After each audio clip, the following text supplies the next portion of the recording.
Shough coming over from Louisville to the New Orleans Saints. Mm-hmm. We don't often see quarterback battles in the NFL. I was No, thinking about not a when he lot. was saying that, I was like, you either have someone who is established or you drafted somebody that you're praying becomes like the established guy. Not very often do you have a quarterback battle, but that's what the Saints have. I mean, they have Spencer Rattler. They've got Tyler Shough. I mean, they're going to be going all training camp long fighting it out for this spot. Like in your NFL career, right? Especially quarterback battles between two young Guys. That's true. Like it's usually like an it's old like a vet, Yeah. old vet versus in the young guy. But usually there's always a plan in place. That's why you draft young quarterbacks, even if it's not first round. Because of course, if you're at the top of the first round, you're expected to go in and play immediately. But usually, your second, third, fourth, fifth guy, like you draft them because you got a guy there, and it's the grooming, getting them ready, all that stuff. But I'm trying to think that you mentioned that you bring it up. I'm trying to think of like young quarterback battles. Like, and we kind of potentially could have like two. Will Levis, Malik Willis, a little bit there, Tennessee. Now, neither one of those worked out. Malik Willis, who I think actually really good. I was about to say, I actually think up in Green Bay, got a long future in the NFL. Dude, Might not he be as has the showed dude, out. but when he's gotten in the game. Yeah, when Jordan Love has been hurt up in Green Bay, Malik he's done really well for himself. So I wonder, and I bring it up because I wonder how they're going to handle the reps. Like we see quarterback battles in college all the time, That's a tricky part, man. in college it's different because you're always around the facility. You're always that 20-hour rule they used to try to sell to everybody. You're 20 hours by Tuesday. It felt like, okay? Yep. So you get a chance and you get more reps, you get more interaction, you get a better idea.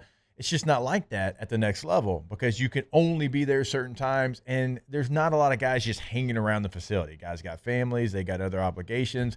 Not that they're not doing what they need to be doing. They are. They're getting it done, and then they're going home. They're doing other things.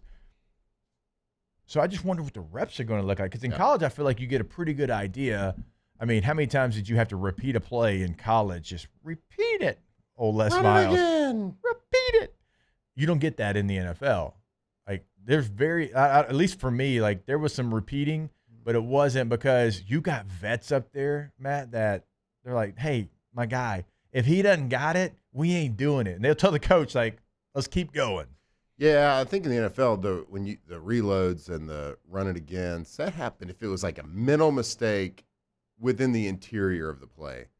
Like a fullback went the wrong way or a tight end had the wrong motion, like that would happen. Right. College, it's more like, oh, you just screwed that up flat. That looked ugly. Let's do it again. Right. But quarterback battles, any battle, really, like any position, but quarterback specifically, that is the hardest one to control, and every coach is going to do it differently. And trust me, I've been in a lot of quarterback battles. And you can either split it. There's lots of ways to split the reps. You can split it by series, and we're talking about practice. Like, we're going to take one practice, and for this series, you're going to go in with ones. This guy going with the twos. Next series, we'll switch it. You can do it by practice. So when I was in Seattle, there was a three-way competition. Myself, Tavares Jackson, Russell Wilson, and we did it by day. So you're the one today, you're the two today, you're the three today. How did you like that? So there's pros and cons to all of it. None of it is perfect. Okay, so if I have to look back on it, I think I like the day better because at least you got a day that you could settle in. You weren't worried about like, all right, I got to take advantage of every single little rep. Right. I got to go throw a touchdown or whatever because you got a whole day to get familiarize yourself with the center in the huddle with the guys around you. So that was probably the biggest chance of like getting in a rhythm. Yeah. However, just like anything, there's no perfect way to do it because, some days when you're doing that, you might be the ones when they're installing third down blitz packages. And it's like it's a tough day. It's always a tough day for the offense. Right. The day that they install like Bear defense, there's some days that are traditionally harder on the offense than the defense just because of the install packages you put during a training camp series. So well, that kind of sucked because like this other guy was on the day that he was the ones, He got there was base guys nickel like, defense. Yeah, there's like guys wide open all over the place. Yeah. And I'm throwing it into tight coverage, blah, blah, blah. But it happens like that all the time. Like if I look back at quarterback competitions where it was, trading out by series, or sometimes it was like, all right, offense has 10 plays in this specific series or this segment of practice, period, whatever you want to call it, whatever your team calls it. All right, Matt, Jamarcus, you get the first 5. Matt, you get the last 5.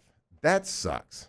Like because I actually would have thought maybe that was more preferred because you get involved each and every day and not like the by day you're kind of the starter. Again, there's no perfect way to do it, and I was involved in a lot of different ways. And the other way is like you split a period like that, or the other way would be to switch a period. Like, all right, Jamarcus, you have 10 reps this period. Next period, Matt's going to get 10 reps. Right. But then again, it's not an apples to apples comparison ever because the defense isn't always doing the same thing. You can't say, all right, Matt did this with this personnel against this coverage, and Jamarcus did this with that same personnel versus same coverage because the defense is calling different plays. Like there's no one way. So the coach has to be really cognizant over the overall picture of how a quarterback is communicating, how he's getting through his progressions, and you're not ever grading on an apples to apples. Right. It's not ever. It's all right, it's not an objective situation. Let's have quarterback coach Matt Flynn. If you've got the 2 guys right here behind us, Spencer Rattler, who was a rookie last year, got a handful of starts. You have Tyler Shough coming in. We all know his story. Older quarterback for being a rookie quarterback, but neither one of these guys has a full year of starting in the NFL, obviously, okay? How would you handle the reps between these 2 players as they try to go win the job? That's a good question. I would handle it by day. Just thinking back on how I, as a player, like to do it better.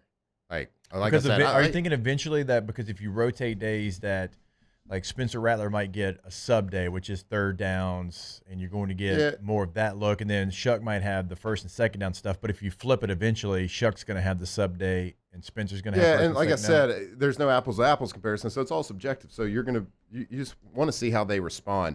But I think giving them a full day, Spencer, you're the one today. Shough, you're the one the next day. I think it gives them a full practice. You got 2 hours to get in there and at least get in a rhythm with your guys. Yeah. When you get thrown in and out, when you're having to come in and out, that's the worst. Like that's why I always hated 2 quarterback systems. They have worked at times. I know you hated it. I was in the huddle with you. It's the worst. Coach Miles, I really get out of rhythm. Yeah. When I come out of the game. We're going to run speed option. I appreciate that, but here's why we're going to keep doing it. That's how I'd handle it, though. I would do it by day. And that is coming from a guy with a lot of unfortunately a lot. That's why I asked you. Yeah, I was never even. You're an expert witness right now. Expert witness. Yes, but we are bringing you in for your testimony. I had never done a competition like that, where it was day by day until I got to Seattle, and I was like, all right, this is pretty good. Yeah, I can respect that. And like you said, you get one day might be more set up for failure on a quarterback than another day, but it's like that in practice too. Like if you're subbing out every period or halfway through practice, whatever it is, there's going to be periods that are more set up for failure and more set up for success. So the coach, you got to trust the coach. And these coaches for the Saints do seem like quarterback guys. Like they are very cognizant of the fact that, we're not going to, we need to grow with these guys. We need to build around them. Yeah. And based off of what we've been hearing from guys coming on the show from OTAs and minicamp, a lot to be at least positive about. Like, I don't think we're popping any champagne by any means, but I think we're going to be, I think Nick said it the first time we interviewed him. I'm pretty sure we're going to be not bad at quarterback, right? Yes. Which is a really positive statement. So, 1 week into OTAs, you got 2 really young guys competing, which we never see. But I'm excited about the 2 guys that are competing. I think they both are hungry football players. I think they have both endeared themselves to the city, to the organization. They're fully bought in. We never got that with Derek Carr. When you look at Spencer Rattler, he was somebody out of high school that had the highest marks, right? Everybody was a believer in him. He was going to be a first-round pick when he was at Oklahoma. Didn't work out for him there. A guy named Caleb Williams comes along. He goes to South Carolina, has some good seasons there. There was flashes last year, and then you get Tyler Shough, who's gone through injury, right? He goes through Oregon and Texas Tech. He goes to Louisville, finds kind of finally his home, and he started to thrive there. So there's some intrigue and some unknown there too, which might be bad, but it might be good. I'm positive on it, man. I'm intrigued by this battle. I'm intrigued about how that position is going to look because Spencer did some really good things this past year with nothing around him. Like, I mean, if you want to draw up worst case scenario for a rookie quarterback, just look back at what Spencer Rattler did last year. And I've always been a fan of his in college. I know EJ brought it up earlier in the show that like everybody kind of knew him from the Netflix documentary. Not great in the court of public appeal. Exactly. And look, if we were 17-year-olds and the producer was telling us to ham it up, do like this, no because doubt, that's what they do on those shows. Sure. Because I've only interviewed him twice, hung around him probably 3 times. He has been incredibly humble every time I've been around him. I think that getting out there and then the Oklahoma situation changed a lot for him in a positive way. Definitely. So, I'm excited to see it. Brennan in the chat said, and Matt lost said battle. What he's talking about. Yep, sure did. Didn't lose it. Just ran out of time. Ran out of time. Look, all right. We just ran out of time. He won a battle. I mean, 07, you're starting quarterback. You started in the NFL. You won some battles. It's fine, guys. I don't even lose sleep about it. It's cool. Well, on that note, whenever we're talking about practice and somebody was asking, why is every practice not the same? It is the same. Like the format is the same. So you're going to have, your individual drills, which kind of self-explanatory there. You're going to go to your certain position. You're going to have 7-on-7. You're going to have inside run. You're going to have team where everybody comes together. Inside run is going to be, it's a 9-on-7 period, right? So you hear 9-on-7, inside run's the same thing. But it's going to be different because on a sub day, like a third down day, 7-on-7 is going to look different. Inside run's probably going to be some gun runs. Team's going to be a lot of third down situations. Like on the other day, it's all those things are going to be first and second down situations. So it's the same theme, 7-on-7, inside run, 9-on-7 team, but it's going to be different players in and out, different personnels, and different plays are being called. Yeah, situationally, everything is always different. And you got to think there's a lot of plays to install both offensively and defensively. So like usually the first 2 weeks of training camp is all install days. So day one of install, I mean, it's base defense, base offense, our base plays, things that we could always fall back on, things that we are going to run that we will expand upon with different formations and different, motions and shifts and things like that to get. Then you go day 2, let's install third and short. There's third down install. But as the offense continues to install packages, the defense continues to install packages. So day 1 might be cover 3 and cover 4. Next day is cover 2. And then, of course, let's work on our zone pressures. Then third down comes, and you're working down third packages. So the defense starts working things. There's just you slowly, you don't install everything in one day. It slowly comes to you over a 1 to 2 week period. That's what training camps are for. And so there are days that are more set up for defenses to win and days more set up for offenses to win.